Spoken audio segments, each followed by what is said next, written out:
In the previous lecture, we have derived the classical field equation in terms of Lagrangian density of represented by this curly L.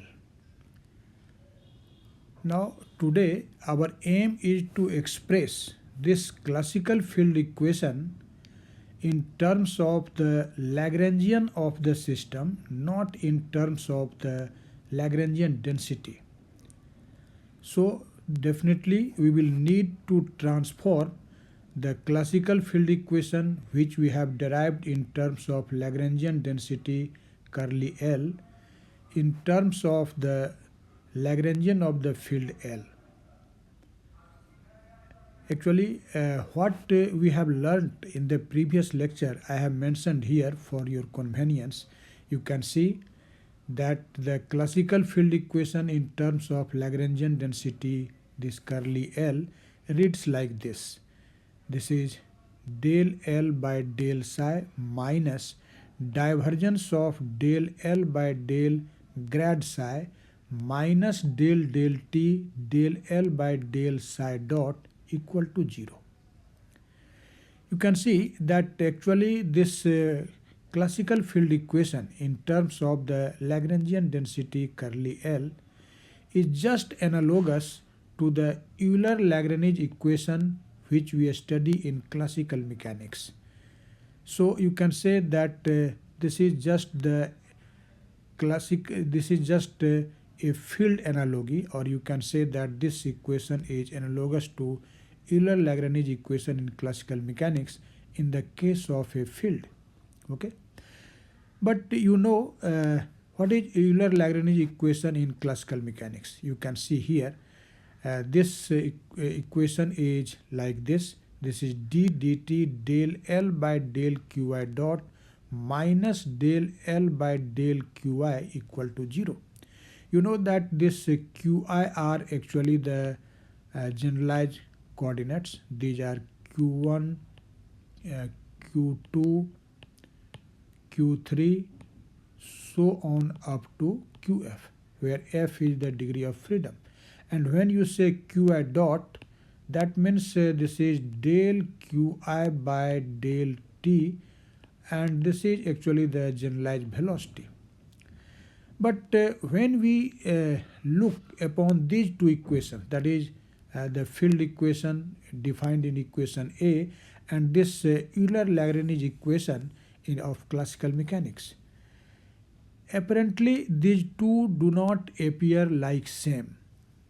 Okay, so our aim is to find a particular form of this classical field equation so that it apparently appears like the Euler-Lagrange equation. And in fact this can be done when we will express this field equation in terms of the Lagrangian L of this field, not in terms of its Lagrangian density curly L. So there will be a mathematical approach, a mathematical technique just to transform this field equation in terms of Lagrangian density to transform it in terms of the Lagrangian of the field. Actually for this we need the concept of functional derivative. In fact, while deriving the equation of field in terms of the Lagrangian density, we have adopted the process of differentiation or derivative of a function. But here, when you will try to express that very equation in terms of the Lagrangian of the field, you will need an idea or a concept of functional derivative. Okay, so you can see I have mentioned here that conversion of this equation A in terms of L means this is Lagrangian of the field, is achieved with the help of functional derivative. So what is this functional derivative? How we will carry this functional derivative in this problem? We will learn it. Okay. As you know that the Lagrangian density, this curly L, is a function. Mark, this L is a function of psi and its different derivatives. When you say derivatives of psi, it means derivatives of psi with respect to time and also with respect to space coordinates x, y, z. So you have seen in the earlier lecture that this Lagrangian L is actually a function of psi, grad psi and psi dot. When you say grad psi, what does it mean? Grad psi, you know, this is equal to what? Grad psi is equal to del psi by del x unit vector I plus del psi by del y j and plus del psi by del z k. So this is simply the derivatives of this psi with respect to the space coordinates x, y, z. Okay. And psi dot, it means psi dot is what? This is derivative of psi with respect to time t. So we simply say that L is a function of the psi, where psi is what? This is actually amplitude of the field, and grad psi and psi dot. Okay. But the Lagrangian of the field is not a function of psi and its derivatives. But we will see that actually the Lagrangian L of the field is a functional, not function. Mark it. This curly L, which represents the Lagrangian density, that is a function of psi, grad psi and psi dot, while this Lagrangian L of the field is called a functional of psi and psi dot. Functional of psi and psi dot. So first of all, we will learn what is the difference between function and functional. When you say functional, L is a functional of psi and psi dot, what does it mean? In fact, the difference between function and functional is very apparent. You can easily learn it.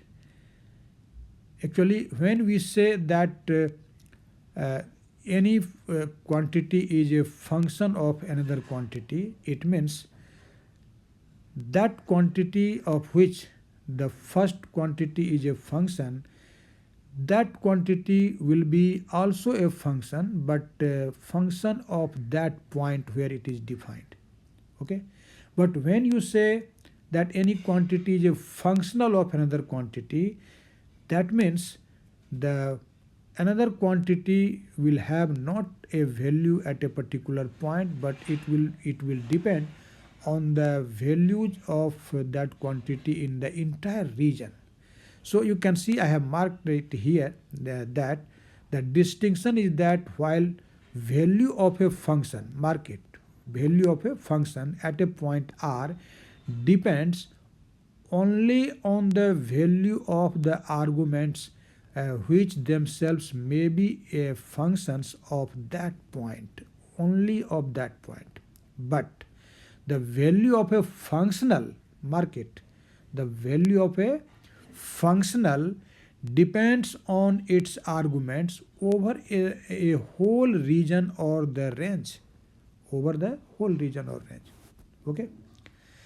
And so when you talk about this Lagrangian of the system, you know, Lagrangian of a not system but field, Lagrangian of this field is equal to what?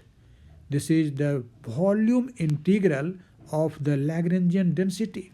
When you say Lagrangian density, what does it mean? Lagrangian density means this is just the value of Lagrangian per unit volume.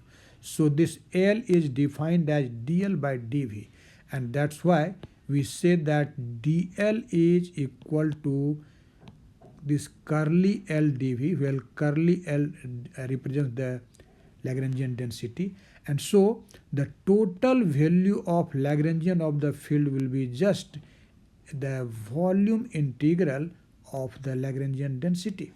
Okay. So this L, which is Lagrangian of the field, depends on the values of the function psi of Rt and psi dot of Rt over the entire volume V, not only on the point P. If it will depend only on the point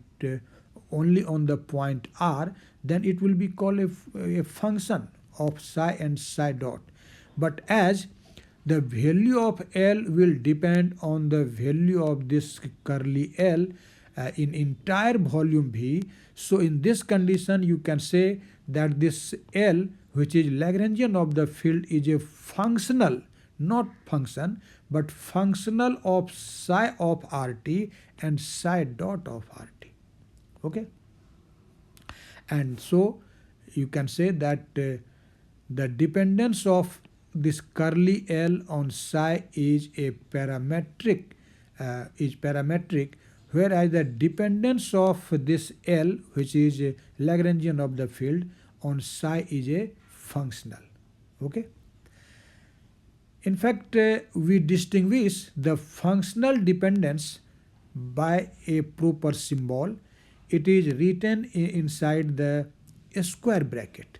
While you write the function, then you know function is written inside, the argument is written inside this small bracket, but when you want to write the functional, to differentiate it from function, we simply write the argument inside the square bracket. So if you write L equal to L of psi of Rt and psi dot of Rt inside this square bracket, this square bracket actually represents that this L is not a function of psi and psi dot, but L is a functional of psi and psi dot.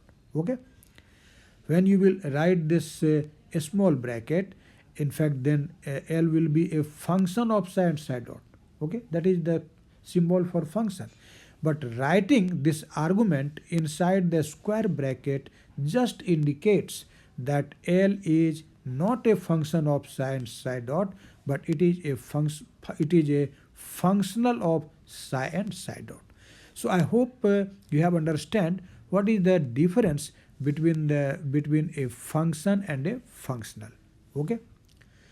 So in fact, in transformation of that very equation which we have obtained earlier in the previous lecture, we need the functional derivative, not the derivative of function, but we will need functional derivative.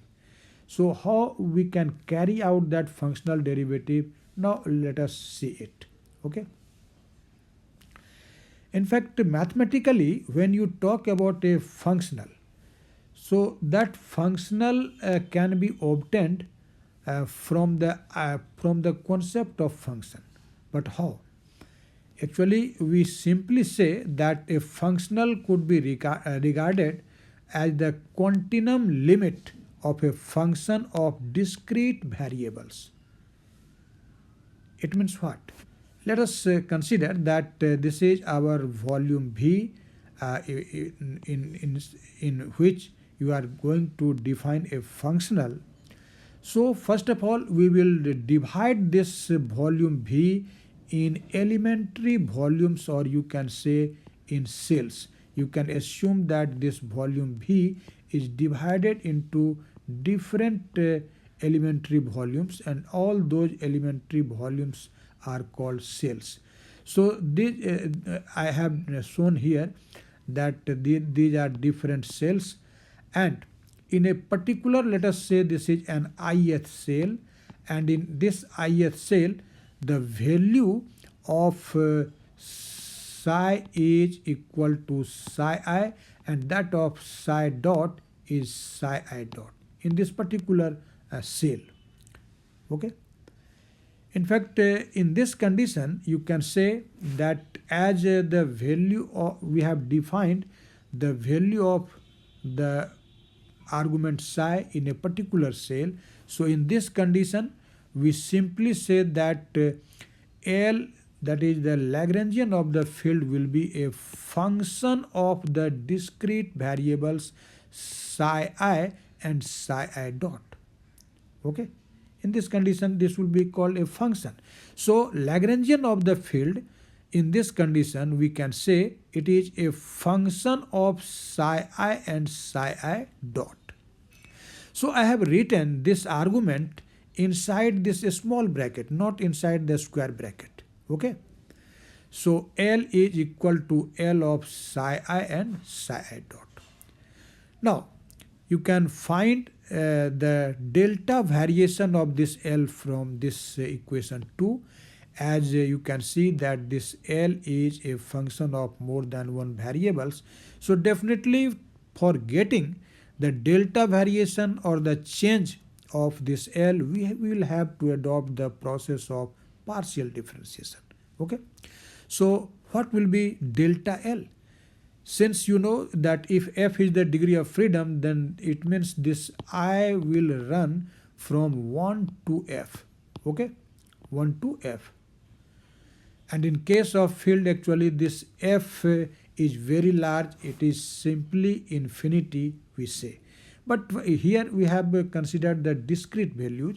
So first of all we will talk about summation, but as I will have a very large number and these values will be almost continuous, so you will see later on that this summation will be changed into integration. Okay, so as L equal to a function of psi I and psi I dot, where I runs from 1 to f. So in this condition, by the rule of partial differentiation, you can say that this delta L will be what? This is summation over I del L by del psi I delta psi I plus del L by del psi I dot delta psi I dot. Okay. Now, if you want to find the value of this delta L in the continuum limit, then what will be the value of this delta L? So for finding the value of this delta L in the continuum limit, we simply consider the volume of one of the cells, and let us consider that the volume of the ith cell is equal to delta Vi. So the limiting value of this delta L we will find in the limiting condition when delta Vi will tend to 0. It means that cell will be just transformed into just a point. So in the continuum limit, this equation 3 is written like this. This delta L is equal to summation over I limit delta Vi tends to 0 and 1 over Vi del L by del psi I delta psi I plus 1 over delta Vi del L by del psi I dot delta psi I dot delta Vi. You can see the algebra. Since we have multiplied this RHS by delta Vi, and at the same time we have also divided the result by delta Vi, so result remains same. Okay. But this limit delta Vi tends to 0, 1 over delta Vi times del L by del psi I delta psi I. Actually, this term is replaced by this much. You can see it here. This is written like this, integral over V, as I have told you earlier, that since this cells are almost continuous, so summation becomes integration and we talk about the entire volume V. So delta L is integral over V, and this is written like this. This is del cross L by del cross psi delta psi plus del cross L by del cross psi dot delta psi dot dV. In fact, here this del cross L over del cross psi, what is this? Actually this symbol del cross represents the functional derivative. This is called functional derivative. So you can say that this del cross L by del cross psi means what? This is partial functional derivative of L with respect to psi. And this del cross L by del psi dot, what is this?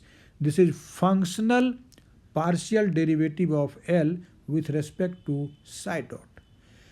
Actually, I have written here this del cross L by del cross psi instead of this much. You can see del cross L by del cross psi is written for what? This has been written for limit delta Vi tends to 0, 1 over delta Vi times del L by del psi I. Okay, see here, this first term which is actually limit delta Vi tends to 0, 1 over, sorry, the page has been turned, but this will be just okay, so don't be worried. See here, this is, yes, this is limit delta Vi tends to 0, 1 over delta Vi del L by del psi I. This has been written like del cross L by del psi I. Del psi, not psi I, but del psi. Okay, and this is called actually the functional derivative. Okay, and equivalently, actually this can also be written as delta L by delta psi in terms of calculus. From the definition of the derivative, you can write this expression, you know, this is equal to delta L by delta psi. Okay. Similarly, this term del cross L by del psi dot, del cross psi dot, this is written instead of limit delta Vi tends to 0, 1 over delta Vi del L by del psi I dot. Okay. This is also the functional derivative of L with respect to psi dot. Okay. And equivalently, in terms of calculus, you can write it delta L by delta psi dot. Okay. As I have told you earlier that all these delta Vi's are what? These are the volumes of the cells into which the volume V is divided, as I have told you earlier. And psi I have told you that this psi I is the value of psi at the particular ith cell. Okay, particular ith cell. So now we have obtained the value of this delta L, that is delta variation of Lagrangian of the field, in terms of the functional derivative of the Lagrangian of the system. Okay. But when we apply the Euler-Lagrange equation, then what is the value of delta L? You have learned in the previous lecture. So this result defined in equation 7, I have directly written here on the basis of the result obtained in the previous lecture. Okay, you have seen in the previous lecture that this delta L is equal to what? This is actually equal to integral over V del L by del psi minus divergence of del L by del grad psi delta psi plus del L by del psi dot delta psi dot dV. Actually here again you can see in LHS there is L, which is Lagrangian of the field, and in RHS there is curly L, which is what? This is Lagrangian density. So we have obtained the value of this delta L in equation number what? In equation number 5 in terms of the Lagrangian L of the field. And when you express the value of delta L in terms of Lagrangian L of the field, you can see in our equation there is not the derivative of function, but it represents the functional derivative. But again you have written in equation number 7 the value of delta L. So definitely you can now compare these two equations. Equation 5, where you find the value of delta L in as a functional derivatives, and in this equation 7, where you find the value of delta L in terms of the derivative of a function, the function derivative, and that represents the functional derivative. So now let us compare these two equations, equation number 5 and equation number 7. Okay, see here. Actually in equation 7 you can see that the multiple or the coefficient of this delta psi is what? This is del L by del psi minus divergence of del L by del grad psi. Okay, and in equation 5 you can see the coefficient of delta psi is what? This is del bar L by del bar psi. You can also pronounce it as del bar L and del bar psi, or you can pronounce it as del cross L. This is just you can see that this is h bar is reduced Planck's constant. So this symbol represents it is either called bar or it is either called cross. Okay. So the coefficient of delta psi in this equation is what? This is del cross L by del cross psi. So del cross L by del cross psi will be equal to what? This del cross L by del cross psi is equal to this much. You can see this is del L by del psi minus divergence of del L by del grad psi. Okay, you can see here. Similarly, now we will compare the coefficient of delta psi dot. In equation 7, the coefficient of delta psi dot is del L by del psi dot. You can see it here. And in this equation number 5, you can see the coefficient of delta psi dot is del cross L by del cross psi dot. Okay, so we have equated here. You can see del cross L by del cross psi dot is equal to del L by del psi dot. Okay, so now we will substitute the values of this term in RHS of equation 8 and in RHS of equation 9 in the classical field equation which we have obtained in the previous lecture, and I have mentioned it here in the beginning of the lecture. You can see this equation A. See here.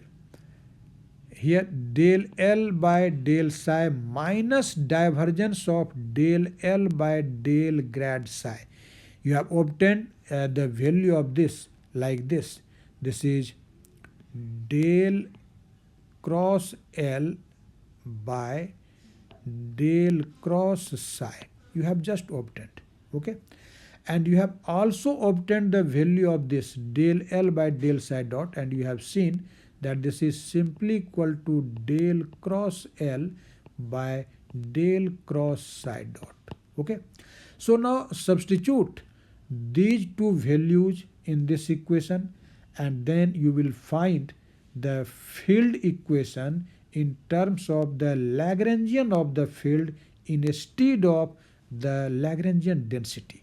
So you can see our resulting equation will be then del cross L by del cross psi minus del t del cross L by del psi dot equal to 0.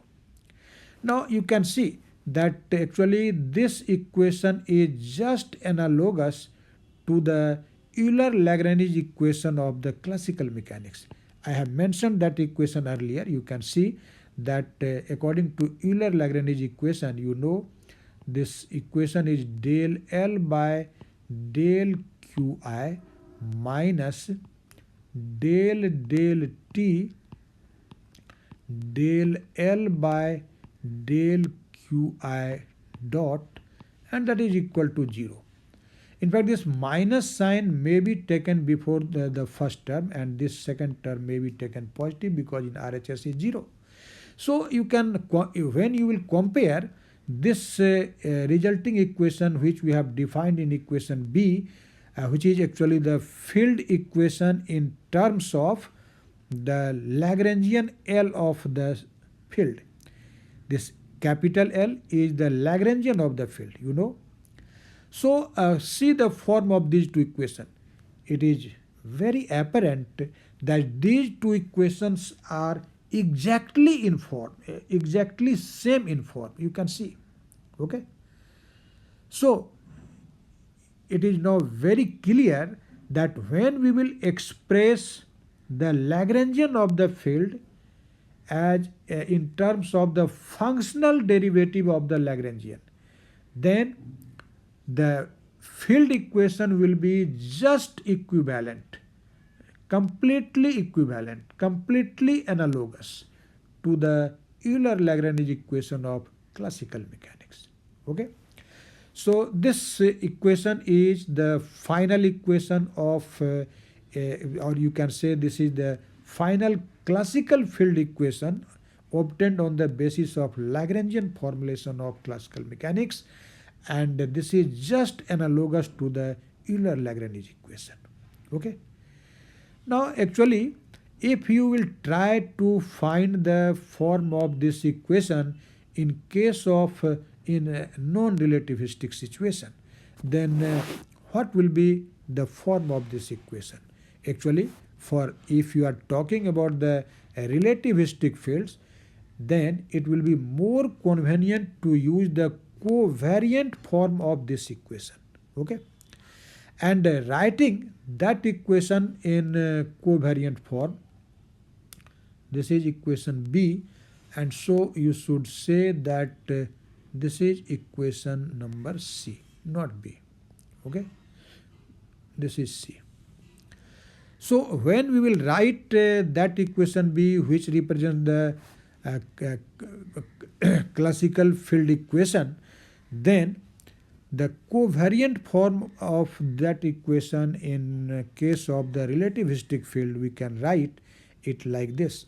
This is del L by del psi minus del mu del L by del psi comma mu. Here actually this is actually the covariant form of the classical field equation obtained in equation 8, not in equation B. Okay. In fact, here this del mu, you know, this is just a symbol which is equivalent to del x mu, where mu is 1, 2, 3, 4. Actually here x mu represents x1, x2, x3, where x1, x2, x3 are 3 position coordinate, and x4, you know, that represents actually the 4th coordinate, that is equal to ICT. Okay. And when you write this symbol del psi comma mu, that is equivalent to del mu psi. Okay. So this is actually the covariant form of the classical field equation in terms of the Lagrangian density L. Okay. Now this Lagrangian density curly L may be a function of several independent fields. For example, if we are considering the case of particles which have a spin, in that condition this there will be several fields, and corresponding to that this Lagrangian density will be a function of the several fields. Actually in that condition we write this equation for the different fields separately. Okay. And so I have mentioned it here. You can see that in that case each field can be varied separately in applying the Hamilton's principle, obtaining an Euler-Lagrange equation for each field. And so in that condition we write this Euler-Lagrange equation or this field equation in this manner, this is del L by del psi alpha minus del mu del L by del psi comma mu alpha, and that is equal to 0.